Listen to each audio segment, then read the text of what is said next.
At kinilala ng isang komite sa Kamara ang galing ng mga atletang Pinoy sa larangan ng esports. Kamakailan lang nag-win ng kampyonato ang ating mga pambato sa IESF World Esports Championship sa Romania.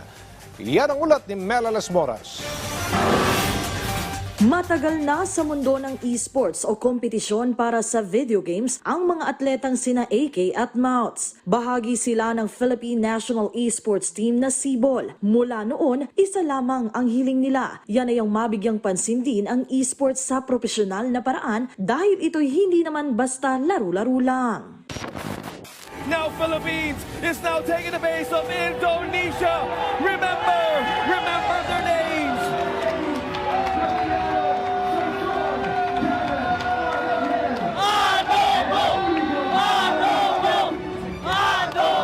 At nitong Setyembre, pinatunayan ng Sibol na kaya rin nilang maghatid ng karangalan sa bansa nang makamit ang kampyonato sa IESF World Esports Championships sa Romania.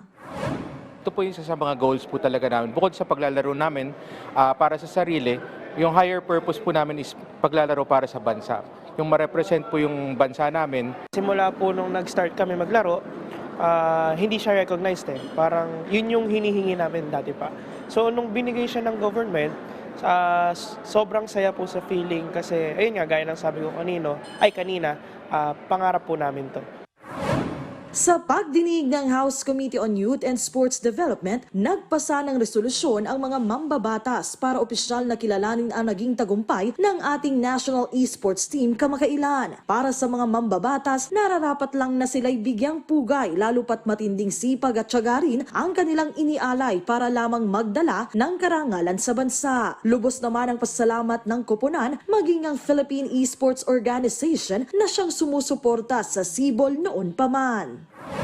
We're really happy because number one, initially kasi medyo may bad connotation ng esports or video games eh.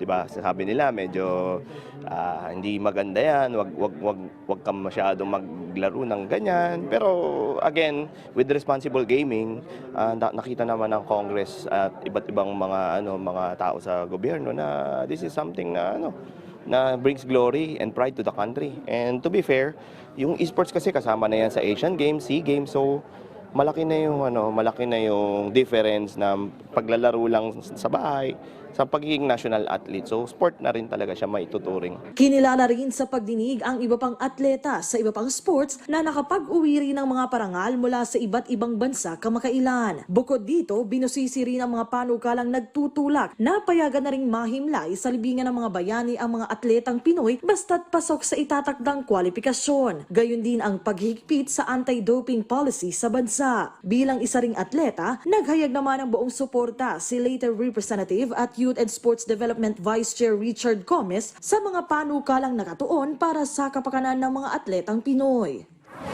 Number one kasi, alam niyo yung sports sila, it really unites our people and our country. Kapag meron na nanalo sa sports, lalo sa international competitions, ang sarap ng pakiramdam ng bawat Pilipino. So that's why very unifying yun. Kaya natin and nakita natin sa resulta sa maraming competitions. No? Pag fair ang laban, talaga may advantage yung Pinoy. Batid ng mga mambabatas na mahalaga ang sports sa buhay ng mga Pilipino. Kaya naman patuloy ang paggawa nila ng mga paraan para matugunan ang mga hamon sa larangang ito. Mela Las Moras para sa Bayan.